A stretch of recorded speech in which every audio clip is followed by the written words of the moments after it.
And I had become, bit by bit, more and more obsessed with his wife, Patty, and was making amateur kind of inroads into finding out what was going on and what was happening to their relationship. And at the same time, trying to balance my relationship with him. And when we finally did start to act it out, I mean, I went to George right away and said, look, I think this is going to happen. And I think, you know, it is already, there's the feelings there. And I have to know what you feel about that. Or, I mean, if you want, if it's almost like, well, if you want me to stop or go away, I will, you know, but I need to know what. And he was very kind of cavalier. You know, he said, well, take her, she's yours, kind of thing. But in fact, can I have that? You know, we'll swap, you know.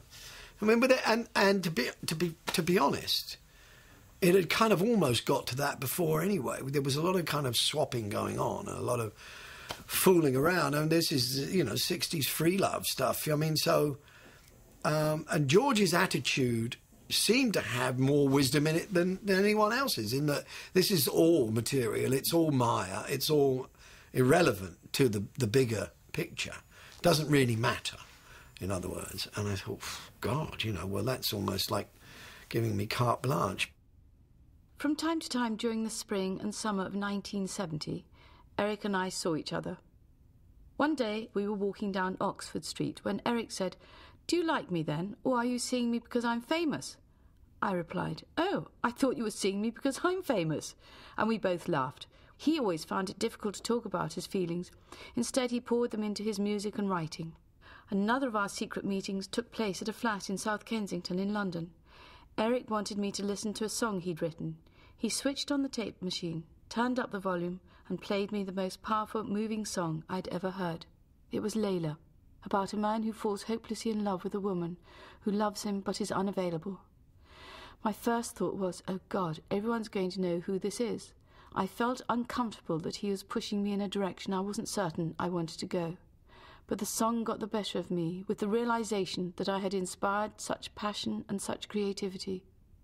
I could no longer resist. That evening, I went to a party at the rock manager Robert Stigwood's house in Stanmore, North London.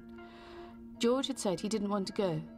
Eric was there, and I felt elated by what had happened earlier in the day, but also felt deeply guilty. Isn't it a pity? Much later in the evening, George appeared. He kept asking, "Where's Patty?" Isn't it a shame? He was about to leave when he spotted me in the garden with Eric. How we break each other's heart. He came over to us and said, "What's going on?" And cause each other pain. Eric said, "I have to tell you, man, that I'm in love with your wife." How we take each other's love.